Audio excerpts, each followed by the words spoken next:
Hey, my name's Perry, and I am the campus minister at Auburn.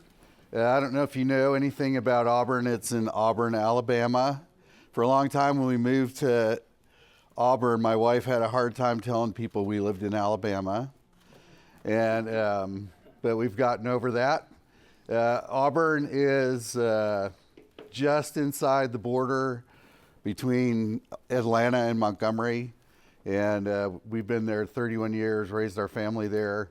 The school, I mean, you know, in the South we love college football. And so we're in the Southeastern Conference, which is the best. We are not the best. Auburn is not the best. We have Georgia and Alabama, our main rivals, right there with us, so that's tough. But we are the Auburn Tigers, and our battle cry is War Eagle. And yeah, so we're confused, and that's what we get for playing the people we play. I'm really excited to be here. It's been a while since I've been to an ACM thing, and it's good to reconnect with some folks that I haven't seen in a while. Am I supposed to tap something? Oh, is that okay? You can tap. Yeah. But I really am excited to be here. I feel like after yesterday with Justin, I need to declare some things. So first of all, I am a boomer. I was born in 1959, which means I care about building things and multiplying and those kind of things. Is that right, Justin? Is Justin here? Is that accurate? I think it's also important to know where I'm coming from. So I am a 3-wing 4 or 2. Someone told me the other day that you can be a dual wingo. So yeah, I kind of go back and forth, but I am definitely a 3. So achieving things is really important, and how I look in doing those things is really important. I'm also an ENFP, so I get lots and lots of energy from hanging out with people like Derek, and or Justin, or Roger Charlie for that matter. I'm also, yeah, sorry, dude. I'm also on the disc. I'm an I with a D, a little minor from an I. So you know, if you know what disc is, I'm just getting into that whole thing, and you know, among other things, probably my preferred pronouns are hey and you. In Auburn, we actually there's one day a year in Auburn that's called Hey Day, because that's how we greet everybody in Alabama, hey. So they made a day out of it on campus, and they give out stickers, and they have blow up stuff, and yeah, it's great. So anyways, that'll give you a little context for me. So I've been at Auburn since 1993. Auburn's 45 years old. ACF, we celebrated our 45th anniversary this year in March, which is pretty incredible. And I love campus ministry. This year, well, in the last 3 years, probably my 4 closest friends have all left their campus ministry stuff. And so Justin and I were having pillow talk last night, and until about 3 o'clock in the morning. And at one point we were talking about how, I had this really close group of people that were campus ministry co-workers, and one by one they've all left campus ministry. And even though we remain really close, I mean, they're my best friends in the world, there's something that shifted in our relationship because we're not working in the same stuff. We're working for the same stuff, but in different ways. So when Josh called and asked if I would come, he had been talking to another good friend of mine, Gary Gross, who's at West Virginia. And they were talking about something about, I'll explain that in a minute, something about what do we do with alumni, basically. At Auburn, we call them has-beens. So what do we do with our has-beens? I don't know what they are with you guys, but for me, we call them has-beens. And Josh had called Gary, and in the midst of that, they were talking about that, and he said, oh, you need to talk to Perry. So he called me and said, hey, I was talking to Gary, and he said, we were talking about has-beens or alumni, and what do we do with them? Something to that effect. You can't live with them and you can't shoot them. So he said, oh, you ought to talk to Perry. So he called me and said, would you be interested in coming and talking to us about that? And I laughed because I immediately thought it was about getting them to give money to our ministries, and I suck at that. I think right now we're working on raising a bunch of money, and I think out of all our has-beens, which are over 1,000 something, we get 1 out of 10. So I was like, dude, you don't want me to talk about that. But then the more that I thought about it, he didn't really explain what he wanted. But the more I thought about it, I thought, maybe I can offer some things after being at this for a little while. And so I've never really used one of these. So we'll have fun with electronics. But so I worked on this, and I came up with Dr. Biggie P's. So Biggie P is my grandpa name. Yeah, so in Alabama, in Georgia, Alabama, if you don't choose a grandpa name, then you get Peepaw. or you get Pawpaw. So, so I decided I was going to get a cool name. And for a very little while, I thought P. Diddy. But I'm glad I have not chosen that name. So I chose Biggie P, which if I had been able to see into the future, my first grandchild, his name's Arlo, he's awesome, but when he was learning to say Biggie P, the best he could do was pee-pee.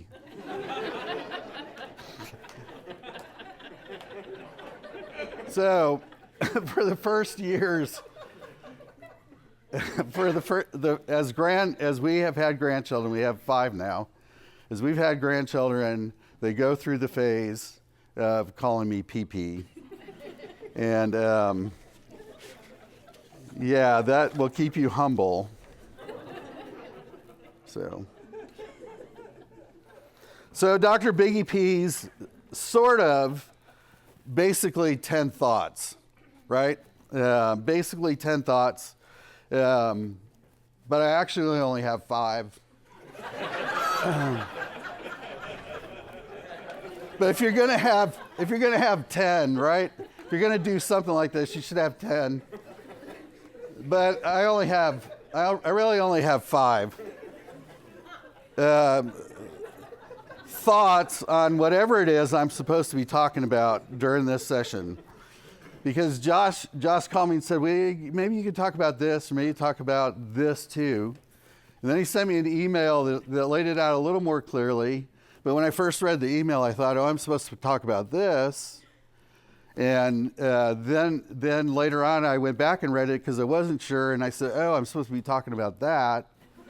And then there was a second question to it that I didn't even pay any attention to. So that's where I came up with number, I think, 5.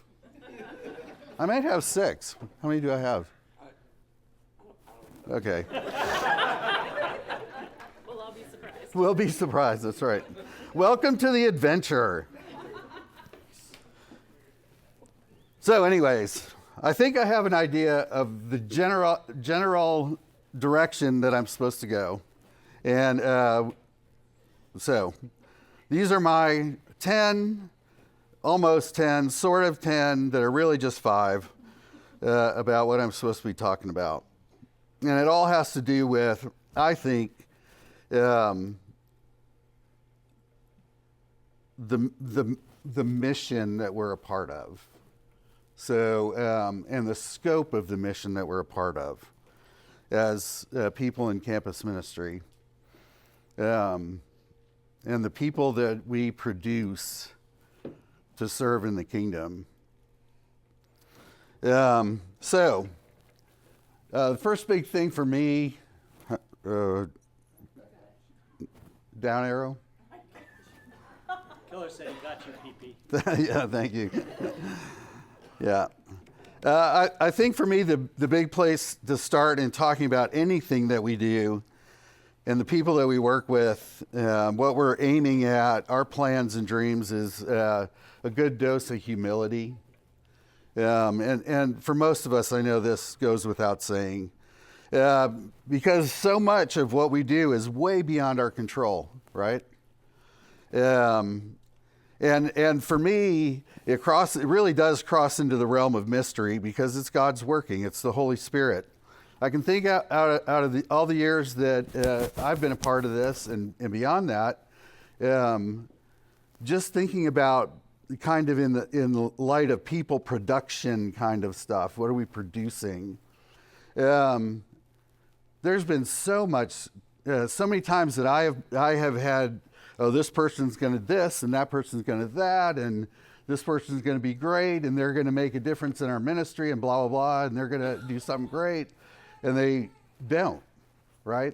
But then out of nowhere, something happens in somebody's life and they get a sense that God's moving and God's calling them and God's directing their lives in a different way. And you're like, holy crap, where'd that come from? So for me, one of the basic things is there are no foolproof 5 proven steps or do these 10 things and you'll get this, right? I love the scripture, when the wind blows where it will, you don't know where it comes from or where it's going, you hear its sound. You kind of have no idea on some level, right? Parable of the sower in Mark 4, you sow seeds. The sower sows seeds, and then whether he sleeps or gets up, whether he sleeps or rises, the earth produces. So absolutely, on the front end of talking about anything like this, for me, you pray a lot, and you for the Lord to send out harvest workers into His fields, and you ask God to do His stuff and have His way with us, like we prayed. And but we do play a role in all this, right? We do have work that we're invited to do. We are agents in God's mission. And maybe the greater mystery of this whole thing is that God chooses to use us to raise up kingdom workers. God chooses to use us as redeemed, restored, recreated people, invites us to join Him in mission. So, and the reality is all of us are here because of God's working. God did amazing things to get us here, but he's also been working, it's also happened through the agency of people. Yesterday we were talking, one of the discussion questions, somebody at our table used the term the tap on your shoulder kind of thing. And that's absolutely true. So my number one thing is you trust God, you are humble, we are humble about this whole thing, and we make room for the mystery in all of it. Got it? But we have a role to play, and that's why number two, number two. I originally, when I was thinking about this, it doesn't matter. I was thinking about French numerals. So this is deux. But this is huge. This is huge, I think, in the way I think about all this. And it took a long time for me really to kind of settle into this kind of thinking about things because of the mystery and all that. But mission matters. Our sense of mission matters. Our sense of what we are supposed to be doing, why we're here, drives ministry. Or I think it should drive ministry. I don't know if, I'm sure many of you probably use Simon Sinek's The Golden Why, right? Have you? No? Yeah. If you haven't seen it, it's probably 7, 8, 10 years old now. But it's really good. But it's all about identifying your why. Why are you where you're at? Why are you doing what you're doing? Why are you involved in this whole thing? It's the big answer to the question why. It's the big answer to the reason why do we exist. Because if we know why we exist as not I think even personally, but as a mission organization, as campus ministry, as Chick-fil-A, right? If you know why you exist, you know what you're aiming at, and then you have a sense of what we're supposed to be doing in our life here. So, mission drives our ministry. Do you know what your mission is? Right? This is for me. Took a long time to learn it, but if you've done any kind of leadership stuff, you talk about mission, and I learned all that back a while ago, but it took a long time for it to sink in how important understanding what our mission is. And then to realize that we often will say this is what our mission is, but we don't really always try and figure out if that's really what our mission is. This is what our mission is, and we're spending all this time here, but is that really what our mission is? Or are there other things? Are there other things that we're working on that aren't a part of our mission? In fact, so the guiding question for today was if producing kingdom workers is our goal, how does that affect our ministry with alumni? And I thought about that a lot, and mission matters. If that's our goal, then we're going to work towards that, right? We're going to figure out what do we need to do that. But the bigger question for me is when I was thinking about this, is that our missional goal? Is that even a part of our discussions, right? In figuring out what we're supposed to be doing, where we're at. Is it a part of our mission? And should it be? So, and I can't decide that for anybody.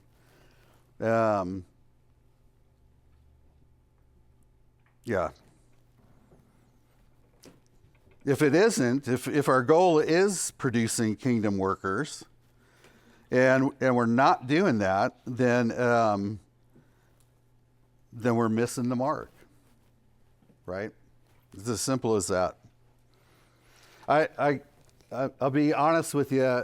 I'm 31 years in, and as long as I've been there, I could tell you that our mission is to connect university students with Jesus, His Word, and His community in a life-transforming relationship. We want students to graduate with a diploma in their hand and a devotion to Christ in their heart.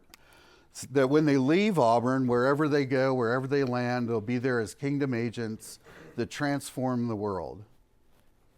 And that, I mean, that sounds great, right? That is what we were after. That's what we're supposed to be after. But if I'm really honest with you, for the 15 years, first 15 years, a lot of it was just about me. It was a lot about building my kingdom. I'm a boomer, right, Justin? And I don't mean in absolute terms. But what mattered was how big we were getting. What mattered was how many students came to our stuff. What mattered was, so we would talk about mission. I'd go to churches to raise money. It's a great selling thing. But I don't know that I was fully engaged in what our mission actually has been or was supposed to be. I'm an Enneagram 3. It's about achieving. But somewhere in the midst of that, and you know, deciding after almost 20 years to go back and get another degree, working a DMin and doing that a lot in leadership and mission. I mean, yeah, God really convicted me of that. And so we have been really trying to refocus in the last 15, 20 years to work on what we are supposed to be working on. For me, that's fruit that lasts. People who, after they're gone, make kingdom impacts in the world. Who understand that they're a part of what God's doing, and you want to see what God's doing be the thing that you're doing. So, mission is so important. And it's probably, you've heard that. And but if you don't get this, you miss everything else. In lots of ways, more than just what we're talking about today. So if you know what you're aiming at, if you know what your desired outcomes are, then you reverse engineer it. So if this is what we want to produce on this end, how do we get there? This is where we're at. This is where we're going. With our interns and residents, one of the books I have them read is Andy Stanley's Communicating for Change. If you haven't read it, it's awesome. It's just about how do I do a talk, and but he's like Patrick Lencioni. The first part of the book is a allegory that helps you understand the concepts he's going to talk about. But basically, it's like, okay, this is where my people are. This is where I want them to go with this talk. So how do I get them there? And that becomes a roadmap, right? That helps them to figure out what to put in and what not to put in. This is what we talk about. This is what I'm not going to talk about. I could talk about it. So it's coming up with a roadmap to how do we get to where we want to go. I love watching World War II kind of history stuff, and I never realized this. So I was born in '59. When I was a kid, I got a transistor radio, And I remember the derogatory comments about Japanese transistor radios. You put a battery in them, you know. And what I didn't know is how Japan went about rebuilding. It was how they went about rebuilding their economy after World War II. And they re-engineered American stuff. So they bought transistor radios and took them apart and figured out how you built them. And then they built them. And what happened as a result of that is they became better at building transistor radios and probably automobiles and whatever kind of electronics than we ever were. So the principle was you take it apart, you have where you want to go, and you reverse engineer it. This is where we want to go, this is where we're at, how do we get there? And that becomes the roadmap. It becomes your plan, it becomes your strategy and your tactics. Yeah. So one of the groups that I think has really done this really, I mean, I'm amazed by how they do their ministry, but we've become good friends with the folks in Boston, the New England area sojourn. And I love them because they're so clear about what they're doing, right? And who they're trying to reach. And they decided, Tim and Bob and those guys decided in the very beginning, they wanted to go after people who are far from God. That's why they chose New England, but it's also why they do what they do in their ministry. They don't, I think there are 9 different campuses now, but they're so committed to this, they don't have big group meetings. They don't even think about how we plan those things. They get together as the campuses for retreats in the fall and the spring, but everything is relationship oriented, one-on-one kind of stuff. And so they don't feel bad. You know, they don't feel guilty like maybe they should be doing something different, right? They have a sense of that's what they're supposed to be doing. And they stick to that like glue, right? Our groups interact quite a bit, and we have lots of common ground, but at the end of it, you know, we'll talk about doing this or we'll talk about doing that, and now Chris Link and Bob will say, yeah, that's really awesome, but that's not what we're after.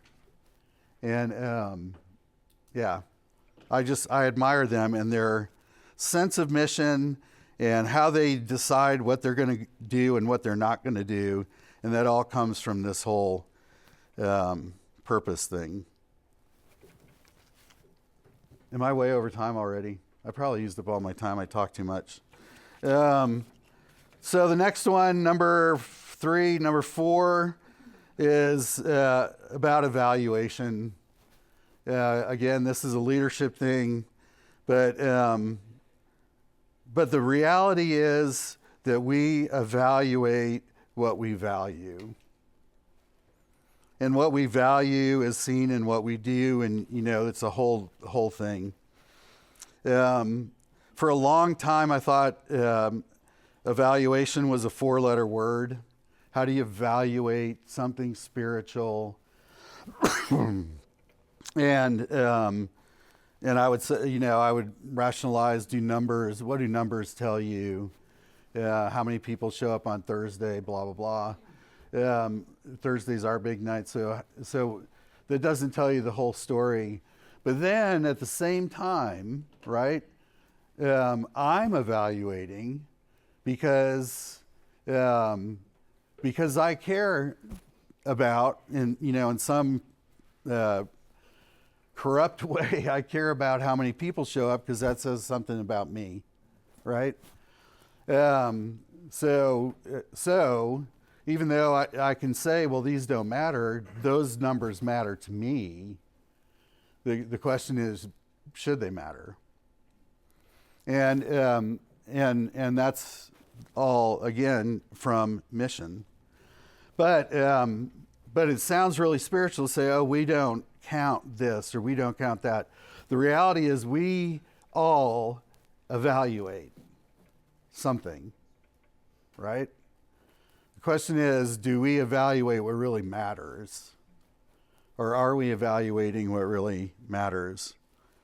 When I was working on my D-Min, it was pretty amazing to realize that the Bible's filled with stories of evaluation, right?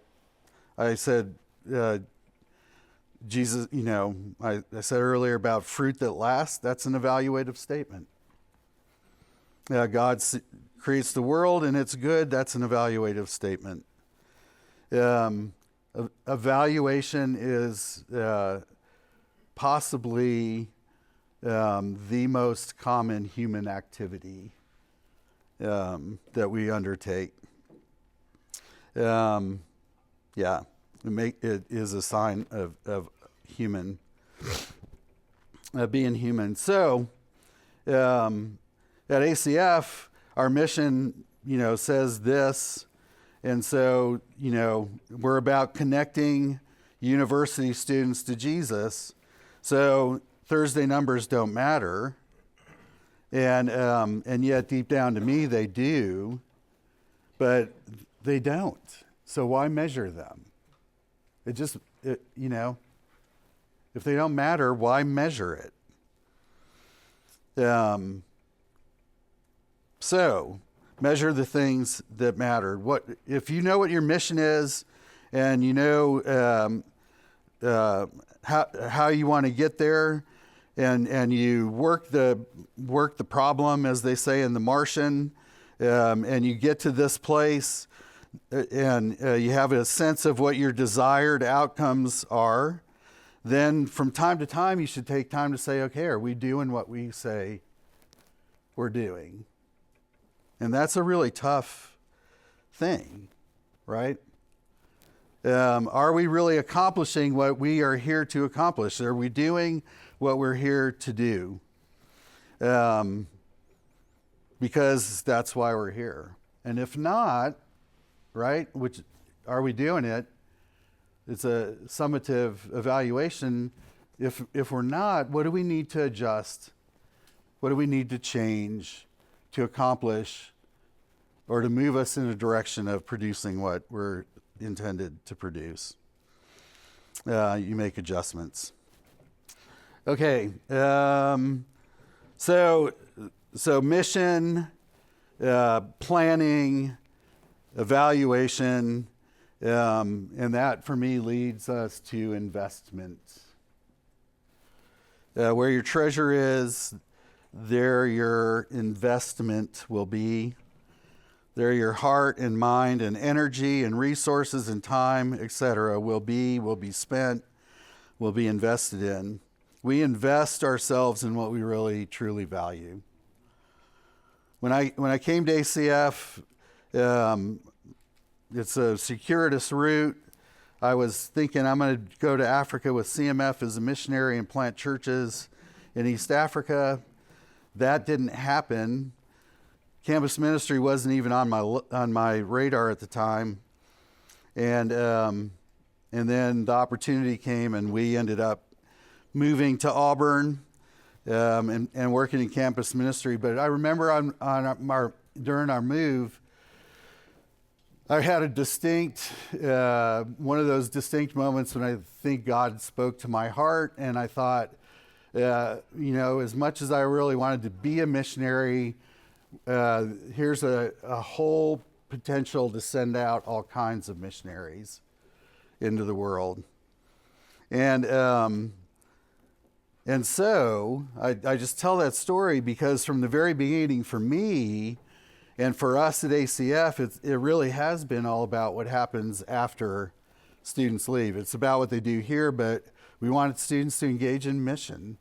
And so from the very beginning, because it was a part of my my experience with God, we talk about and promote mission stuff, and not just like mission trips, or you could go be a missionary, but living on purpose in the world around us. And it's been really amazing to see how God has raised up missionaries from our ministry. But we really want to live on mission and into mission. So I was telling some folks the other night, I think about 20% of our budget goes into having and developing interns and residents. Because those are folks who are saying, yeah, I'm open to the possibility of God doing something. I think over the years, we've had about 120 interns over the last 30 years. And I just did this in the spring, but about 60% of them, for at least some time, have done vocational ministry. But not all of them go into ministry, right? And so we're just as excited and want to invest as much as we can in the 40% of those who don't, because they're the ones that are going to go be engineers, and they're the ones that are going to be doctors and lawyers and moms and dads and entrepreneurs and teachers and social workers, and that's what Auburn turns out. So what they do once they leave us, for us, is a part of our mission. And so we want to do everything we can while they're with us to help prepare them to do that. We do what we can to nurture dreams and missional living ideas, getting them ready for the world outside. So several years ago, you guys probably have done this kind of stuff, but we came up with what are the foundational 5 areas we need to help them learn while they're with us. And so in our small groups and our leadership groups and all those things, we're teaching them and giving them opportunities to live. To learn how to live into being missionaries for the kingdom. One of the greatest encouragements for me, we had a kid who was ROTC, comes from a strong Christian family, but he comes to Auburn, struggles, is ROTC, gets involved with us, really awesome kid, leaves us and gets a commission as a Navy pilot, and ends up flying C-130s, the big planes. Goes from us to Columbus, Mississippi. He's there for a year and a half, learning to fly planes. I talked to him. He's like, yeah, I'm going to this church, but it's really hard to connect with people, but we're working at it. He goes from there to North Little Rock, Arkansas. 2 years later, he's in North Little Rock, Arkansas for 2.5 years, and we're staying connected. And then he goes from there to Cheyenne, Wyoming for 2.5 years.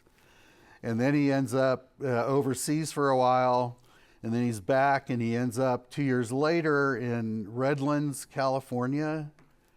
And he's there for 3 years. And in all these places, he's having to rebuild friendships and find a church kind of stuff. He ended up actually, he was a drone pilot. He was in California. He would sit in a bunker and fly drones in Southeast or Middle East. Anyways, so I get this letter one day.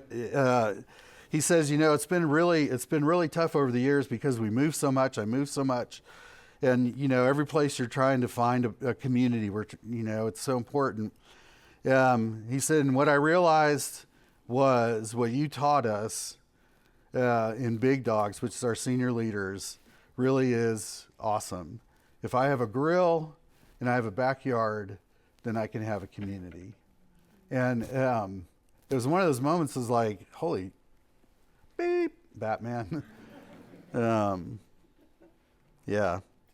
I wish it happened all the time, but all right. Number 6. I only got 2 more. JFK famously said, "Ask not what your has-beens can do for you, but what you can do for your has-beens." Okay, JFK did not say that. Yeah, but I think what's at stake is mission. It's awesome. It's awesome if our has-beens go and get jobs and support us. But too often, I think that's what we think about them as, money bags. I don't know if you've ever seen The Mask, the movie The Mask. Anyways, there's one, yeah. Dollar signs. I'm thinking about dollar signs in the eyes. But yeah, we think about them in those terms, but maybe we need to think about them differently, our former students, right? Maybe we need to think about them more than being donors, because they are the product of our ministry, and our hope is that what happens when they leave us is they become kingdom agents wherever they are. So, and we realize that so much of that's beyond our control. There's so much past us that we can't be a part of, that we're limited by time and space. But I think some of that stuff maybe is our excuses because we haven't or don't want to think missionally about the role we can continue to play in our former students' lives. There's nobody, particularly in our young has-beens, there's nobody that has taken the time and energy to build the relational capital into their lives, the spiritual relational capital into their lives than you and me. And it seems so short-sighted for us, and myself included, seems so short-sighted for me to spend all that time working 4 years to see them grow as followers of Jesus. And at graduation, say, okay, good luck. See you later. And I'm not saying I'm not saying we actually do that, but we kind of actually do that on some level. So, we all have our ministry stuff on campus, and that consumes so much. But if we expand our missional vision, right? If we were to expand our sense of mission, how would that change how we relate to our former students? And while we can't do everything, like have every day meeting for coffee or whatever, are there things that we can do to leverage our relational capital, our spiritual capital, our God-gifted influence in their journey into Christ-likeness? When we, like you, COVID came, things shut down, most of us, I think, probably tried online gatherings, online Bible study, online small groups, and they're no substitute for the personal connection. But and we only did it into the summer. It really faded. But one of the greatest surprises to me in that exercise were the number of former students who hopped on those Zoom calls. My guess is about, in any of our gatherings online, a third of them were has-beens.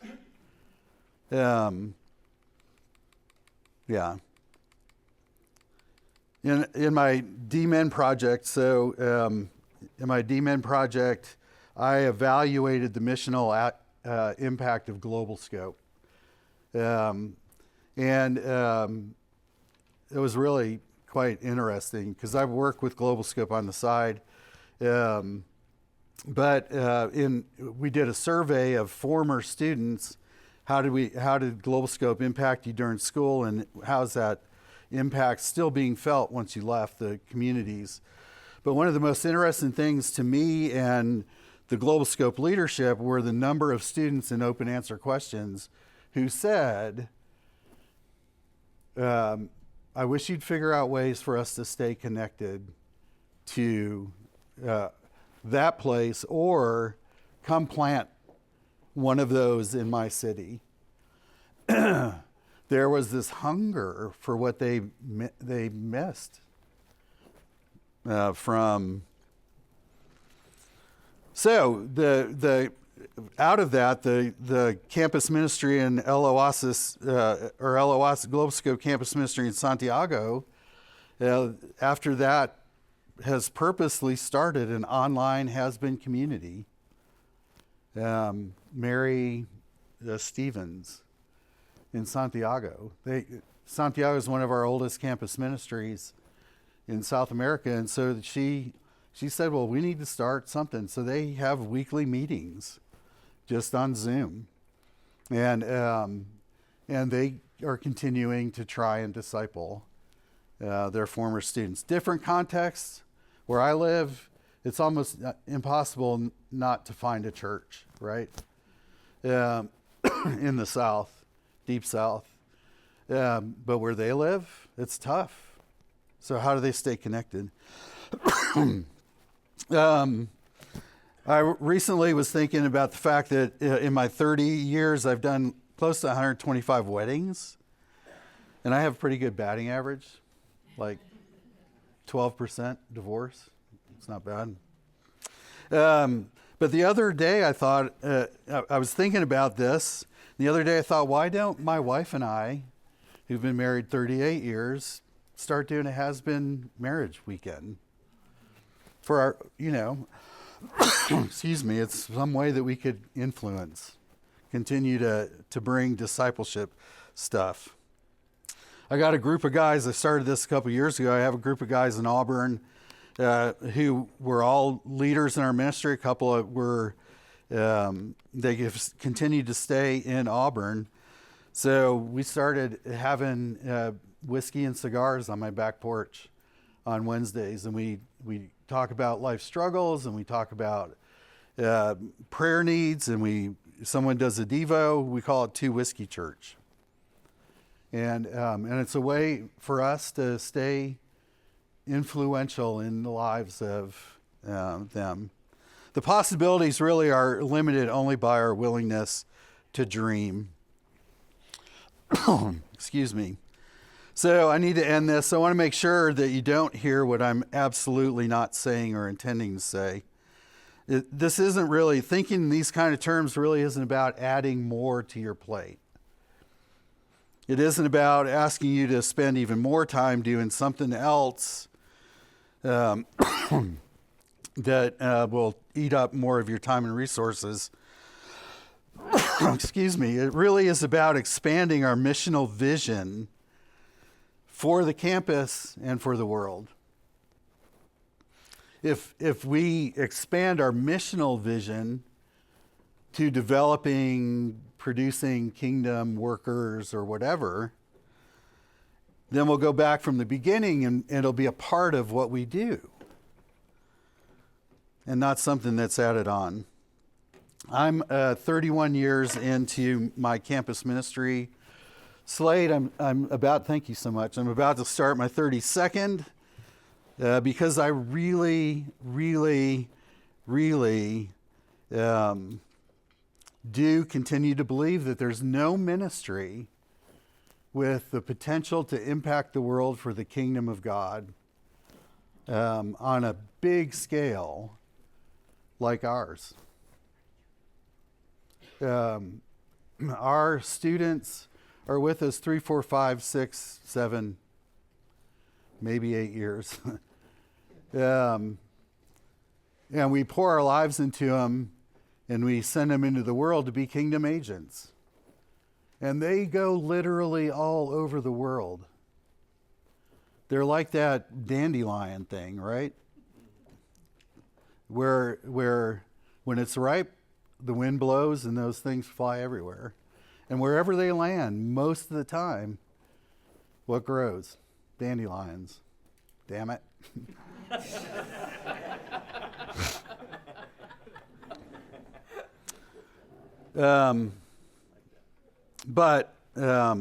Yeah. And that's why I'm continuing to show up in this thing. So I have talked a whole lot, thanks for being patient. So let me pray for us. Lord, thank you for these people and the mission that you've laid on our heart. God, help us to live into that mission fully. Lord, expand our dreams and visions to fit your dreams and visions. But that's really got to come from you, Lord. Continue to lead us and help us to focus our time and energies increasingly on why you have us here. And God, we are praying that you continue to miraculously, and it really is mysterious and miraculous, that you'll continue to bear fruit, bring forth fruit that lasts from our being here, wherever here is at any time. We love you and thank you, God, for Jesus, the author and perfecter of our faith, and the many people that you brought into our lives to move us towards where we're at now, to make us who we are now. We love you and thank you for all your goodness to us in the name of Jesus. Amen.